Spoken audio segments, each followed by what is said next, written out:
आप सभी लोगों का स्वागत करती हूँ अपने वीडियो में। और आप लोगों के हम बहुत सुंदर सी छोटी सी देहाती झूमर गीत सुनावत है। गीत कैसा लागत बा आप सबको बतावल जाई कि हंसी हंसी पूछे ले राजा एगो बात।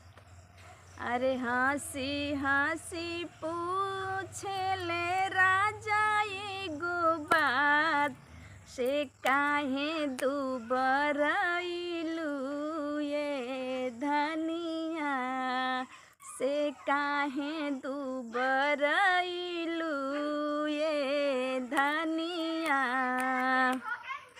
का कहीं राजा हम दिलवा के बतिया, यार का कहीं राजा हम दिलवा के बतिया, से कहले ना कहाला ए मोर संवरिया, से कहले ना कहाला ए मोर संवरिया, से कहले ना कहाला ए मोर संवरिया।